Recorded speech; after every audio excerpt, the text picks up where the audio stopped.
Kaikkihan tietää, että Vuokatti on lomalaisten paratiisi, mutta harva arvaa sitä, että tämä on myöskin huippu-urheilijoiden sekä tulevien huippu-urheilijoiden kehto. Nyt me tutustutaan Vuokatti Urheiluakatemian toimittaja, oikeastaan tarkemmin Sotkamon urheilulukion toimittaja, mikäpä olisikaan parempi tapa tutustua siihen kuin entisen Sotkamon urheilulukion opiskelijan kautta. Jimi, oletko sinä valmis? Et.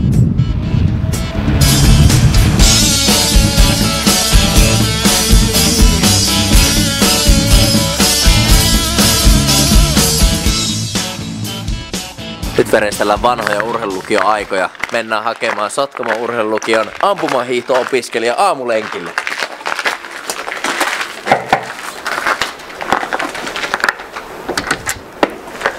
No se on morjesta. Morjesta, Olli Jaakkola ja ampumahiihto on mun laji ja täällä Sotkamon urheilulukiossa toista vuotta käyn kakkosluokalla.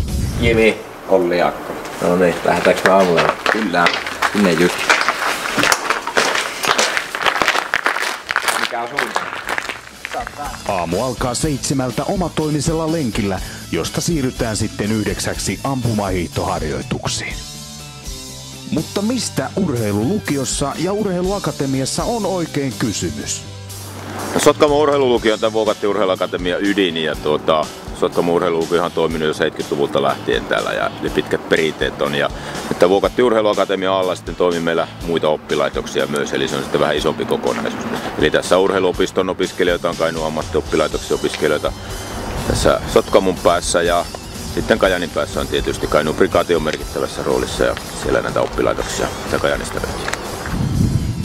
Harjoituksia on tarjolla myös Vuokatissa Tenetin yläkoululla, joten urheilijan polku on lanattu auki peruskoulusta toisen asteen opintojen ja varusmiespalveluksen kautta aina korkeakouluopintoihin asti. Jimi alkaa siirtyä pikkuhiljaa lenkkipolulta sitten tuonne ampumahiihtoradan puolelle, mutta annetaan sen keskittyä siihen. Mä tulin tänne Vuokatin urheiluopistolle aamupalalle. Vuokatin urheiluopistohan on tämmönen korkeatasoinen lumiliikuntaan keskittynyt ja erikoistunut koulutuskeskus. Ja niin kuin sanottua, sen lisäksi, että tämä tarjoaa puitteet noille erilaisten urheilulajien harrastamiselle, täältä saa myös maittavaa safkaa.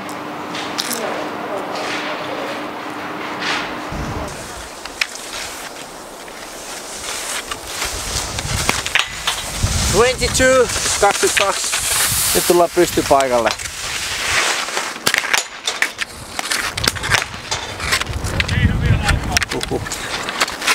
Muista ohjeet.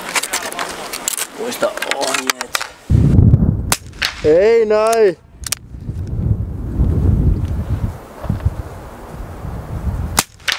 Ei!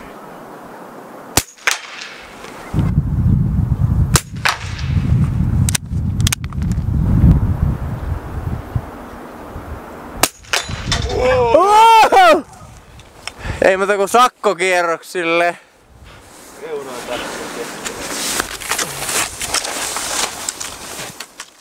Päästetään Jimi sakkokierroksille ja annetaan lukio-opiskelijan näyttää mallia.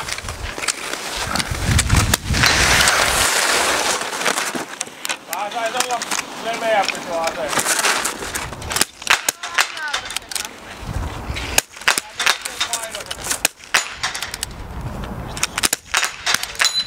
Noniin.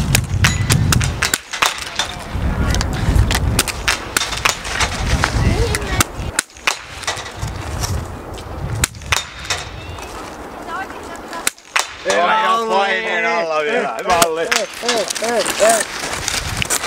10.10. pääsee täällä suksille ja tästä kun lähdetään etelämpään, niin ei vielä missään muualla pääse hiihtämään oikeastaan. Ei ole valittamista. No, näin. Tavoitteena lyhyellä tähtäimellä olisi nuorten MM-kisat tänä vuonna. Tai sitten jos ei tänä vuonna toimi, niin ensi vuonna. Ja sitten pitemmän tähtäimen tavoite on tietenkin katsoa, että mihin ne rahkeet riittää. Kuinka korkealle päästään. Nyt on sitten nähty kerrakseen urheilua, vaan miten on sen koulunkäynnin laita? Nyt on urheilijan päivän puolessa välissä. Hypätään seuraavaksi koululle syömään ja sitten siitä lähdetään opiskelemaan. Tämä on tuttuja paikkoja. Itse aikanaan lähdin myös lukioaikana tästä pussin kyytiin koululle. Nähdään ruokalassa.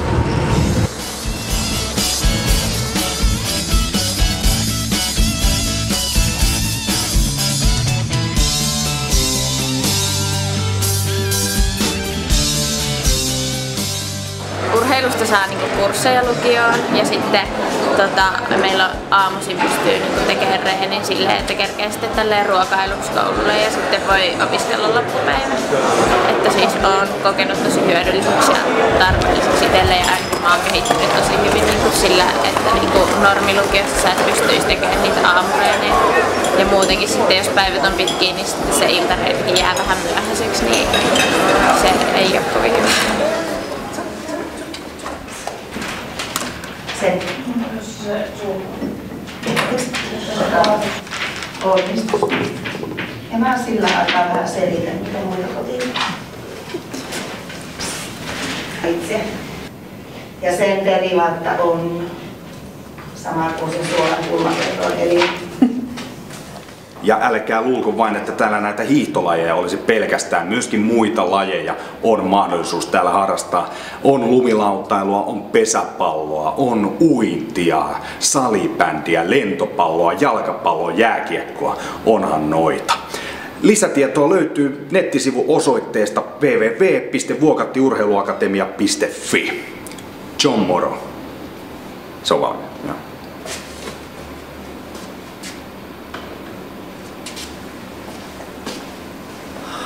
Oli rankka aamupäivä. Pakko päästä pitkälle.